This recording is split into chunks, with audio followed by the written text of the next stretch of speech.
Donald Trump getting hammered again. His latest legal dilemma comes just one day after a resounding defeat in federal appeals court over the classified records that were seized at Mar-a-Lago, and after New York's Attorney General filed a massive lawsuit against him. Today, Trump's lawyers heard from Raymond Dearie. He is the special master reviewing classified documents taken from the former guy's Florida club. Judge Dearie demanded the lawyers offer actual proof for Trump's repeated claim that the FBI planted evidence during their search. Dearie also wants the legal team to formally state whether they believe the FBI lied about the documents that were seized. And Dearie goes on to say he might ask for testimony about the search and the documents from, quote, witnesses with knowledge of the relevant facts.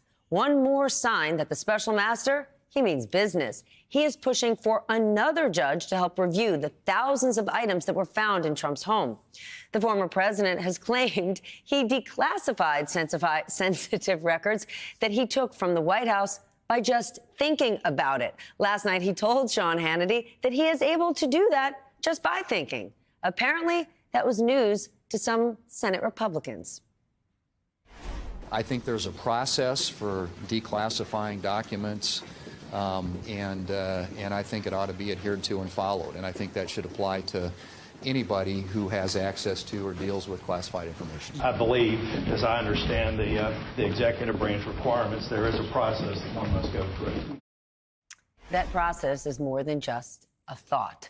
And today, the New York Times weighed in with their version of a for fact's sake, writing this.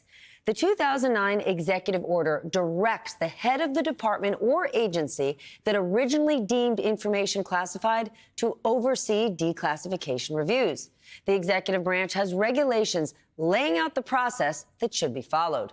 While all of this is going on, the January 6th committee is busy preparing for its upcoming interview with conservative activist Ginny Thomas, who, of course, is the wife of Supreme Court Justice Clarence Thomas.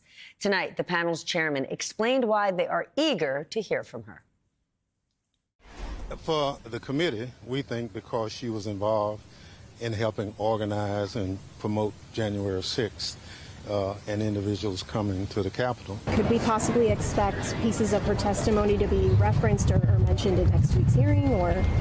It's possible, but we haven't made any final determinations yet. But I have no doubt that she will be a significant part of the report, and I hope that at least some of what we got from her will end up in this hearing.